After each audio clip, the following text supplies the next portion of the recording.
Good morning, Seth Appert, head coach of the Rochester Americans. Good to see you again. Listen, this is living proof as to why we call you Seth Appert right here.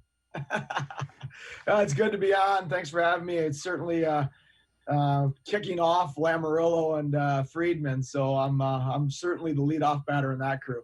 No, we like it. We believe you're going to get on second base here, and Lou's going to drive you home, and then Elliott's got a clean, a clean line of bases to run by himself. You heading on the ice here? Yeah, getting ready for practice right after this to work with our goalies, and then practice immediately following. It's funny you say you're going on with the. You got your skates on already? I do. You do. You got them on. Good for you. Yeah. So you're going right from here to the ice. So I asked Craig when we went to break. I said, "There's one player I'm going to ask you about. Do you have any idea who that would be?" I have no idea who it's going to be. Well, you're going to be on the ice with him. Ukko-Pekka Luukkonen. He? How's he looking? I think his name came up a lot on our show when the Sabres had Hutton go down and Amerks' father passing. His name came up a lot on the show. Like, where could the Sabres go in terms of goaltending? How's he looked? How's he been? Are you looking forward to having him? Yeah, he's looked very good. He's had a good year in Finland before this, so he's had an advantage on other guys that he's been playing. His habits look strong. His movements are stronger than that. I've coached against him internationally, and he's made some great strides already. He's very powerful in the crease, has a really demanding presence, but he's young, right? I mean, goaltenders take time. I mean, if he was as good of a prospect as he is, as talented as he is, if he's at the other two positions, he's probably in the National League by now. But with goalies, we want to make sure we do this the right way and bring them along properly. How long do you think the actual timeline for most goaltenders, even the high-end ones, how long does it take? Do they need a couple years in the minors before they make that jump? History says that it does. They need a couple years of whether it's juniors or pro in Europe or college, and then usually a couple of full years in the American League before they go on and make that jump to the National League. Now, there's exceptions, right? Carter Hart's an exception to that. Just pulled him up on my computer. Great example. Yeah, Marc-Andre Fleury years ago was an exception to that. But usually the ones that get rushed fail, and then that can really set them back or potentially derail them altogether. And so, we just want to make sure organizationally that we're taking care of him, we're challenging him, and we're giving him the time he needs to have the chance to be a future franchise goaltender. So Seth Appert joining us here in the Instigators. If you're wondering who that voice is, head coach of the Rochester Americans, their season set to start. About to head on the ice with the goalies, and we're talking about Ukko-Pekka Luukkonen. What is he? Is there a comparison in his style that you've seen? Are there goalie coaches you've spoken to? How do the Sabres view him because he's had a great upbringing in terms of his hockey development. Dominated the OHL, dominated the East Coast League. I mean, so his progression, he's dominated in Europe. His progression has been pretty good. So how is he viewed? Is he viewed potentially as what you just said, a starting goalie of the future? Oh, we believe that he has the ability and the talent and the work ethic and the character to become a potential franchise goaltender, right? So his pedigree says that. You talked about his Finnish background in junior hockey, and then the OHL domination, and he was the MVP. Then he won a World Junior gold medal for Finland, right? And then he was great in the East Coast League and stumbled a bit in the American League, but was great in the Coast. And now we need him to take those steps here in the time in Rochester to be that dominant presence in the American League before moving on to the National League from there. But we believe he has that in him, and it's up to our whole development staff and our coaches to get him there. Seth Appert joining us here. Riv, you looked like you were just about to pipe up and say something. I wanted to ask him about another prospect. Jack Quinn, played in the World Juniors, had a great World Junior, came here to Buffalo, was able to practice with the team. Now he's in Rochester. I think he's in quarantine. I'm not sure if he's practiced with the team yet, but how excited are you to get a young man like this? Obviously, still very young, age 19, but the ability to grab this kid so young because of the circumstances this year and to be able to play some games with you. Are you excited to see what he has to offer? Very excited to work with him. Had a few days with him in Buffalo. had one day with him here before the circumstances with what's going on in Buffalo had to put him into quarantine. But, he reminds me a lot of the guys that I've had over the last 4 years at the national program. Some of those high-end guys that he's a hockey junkie. He lives it. He breathes it. He and I were texting last night. We want him to pick some guys over this quarantine, guys in the NHL that he can learn from, that he can play like, and so back and forth. So now we're sending him clips on different players in the NHL that he might be able to grab some things with while still being his own player, right? And so it's an advantage for him. I think sometimes that last year in Major Junior might be a little too easy because he was such a dominant player last year. And so it's a real advantage for him to get to have this time in the American League, to be challenged physically and mentally, and to grow his game, because his path suggests that his adversity has fueled growth. I believe that in the development models that I've had. He wasn't this high prospect coming into the OHL. He grew into that by overcoming adversity, by not getting the ice time he wanted early and having to work for it. And so he has the skill level, the mind, but also the character to become a really strong prospect for us. Amerks open their season tomorrow versus the Utica Comets. Tickets not available, unfortunately. Seth Appert from the Rochester Americans hockey team joining us here. I still have to get. I'm still trying to get this through my brain right now. Name me the last time when we were in the minors that we had a coach have direct communication. He was texting him last night, talking about a few things. Like, I would never even. I don't even. You were talking to the coach back in the day. It was you were in trouble. If I had to get a hold of the coach, Seth, I'd have to call the captain and ask him to call the coach.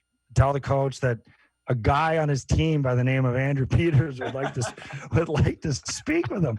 That only happened a couple of times. Seth Appert, head coach of the Amerks, joining us. As I mentioned, they start their season tomorrow night against the Utica Comets, and you'll see them a lot this year. You'll see Cleveland a lot this year. You'll see Syracuse a lot this year. Am I saying 14 times? 14 times against Utica? Utica 14, Syracuse 12, Cleveland 6. Yep.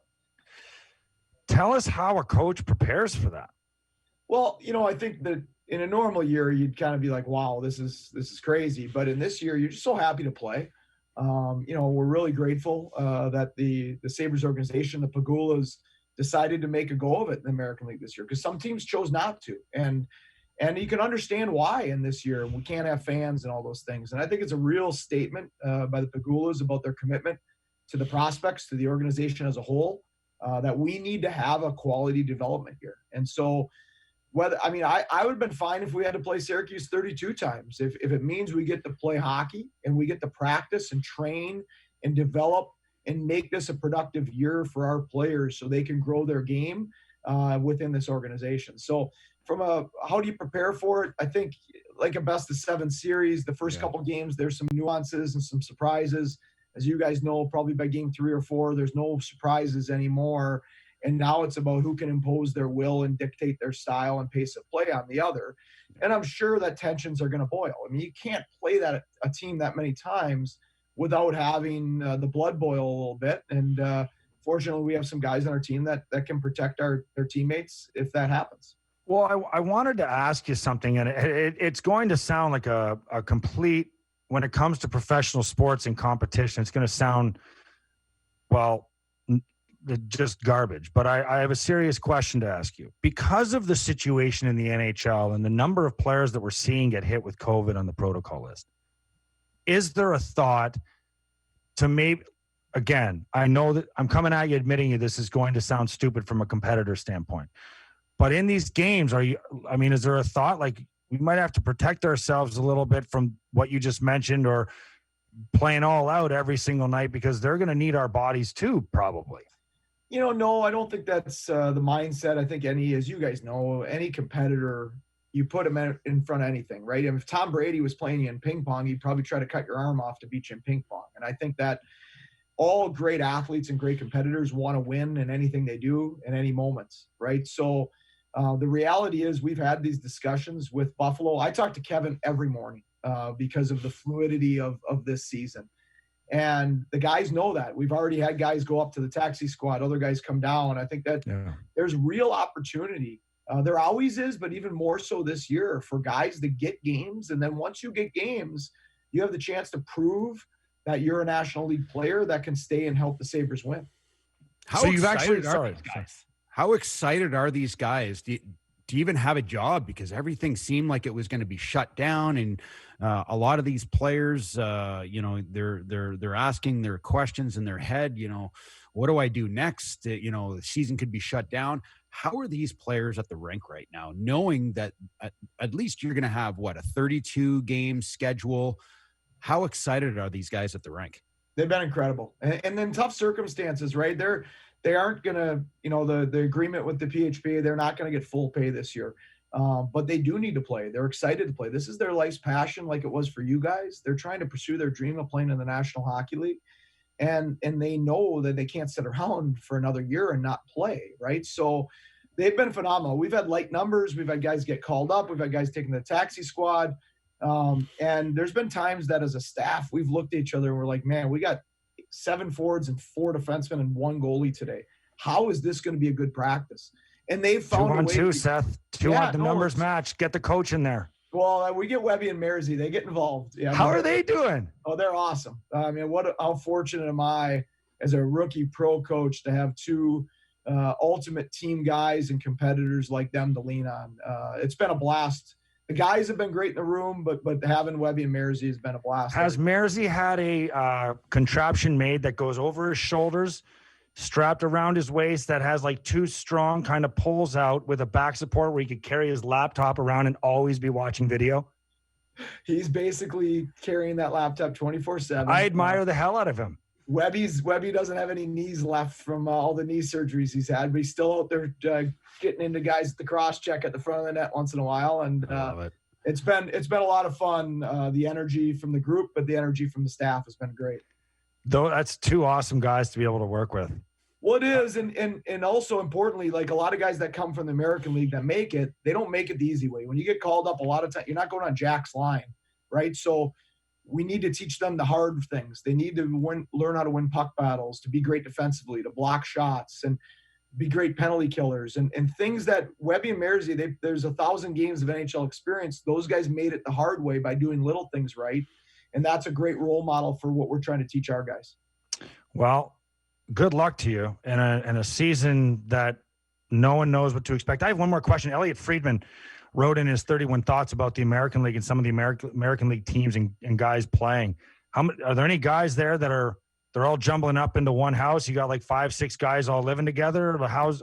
They've been pretty good about that. It's tough with the financial situation. I think the most we have is 2. We didn't mandate it because of finances. We didn't think it'd be fair to mandate it. But we encourage guys to not live with multiple people, to try not to have couple defensemen together, not to have goalies together, things of that nature, in case there was an outbreak, that maybe it only hits 1 forward and 1 D and not all 3 goalies go out, right? So I think 2 is the most we have in one place right now. You don't put a hat on for practice, do you? I do. You I do? wake up. Why would you do such a thing? Why would you? You have great hair. Yeah, why would you put a hat on? There's media there. Is media allowed to watch? That was going to be my first question. Do you wear a helmet or a hat to start the interview? And I said, you can't ask that. But thank you, Andrew, for asking that question. Well, great minds think alike. Well, you have to admire when you can, right, Seth? Yeah. It is what it is. Listen, good luck to you, as I mentioned before, in a tough season, and all the best. And hopefully you guys all stay healthy. Thanks a lot, guys. I appreciate you having me on. Yeah, good luck. Take it easy. Take it easy on our goalies, too. We might need them. Will do. Might need them. Seth Appert, head coach of the Rochester Americans.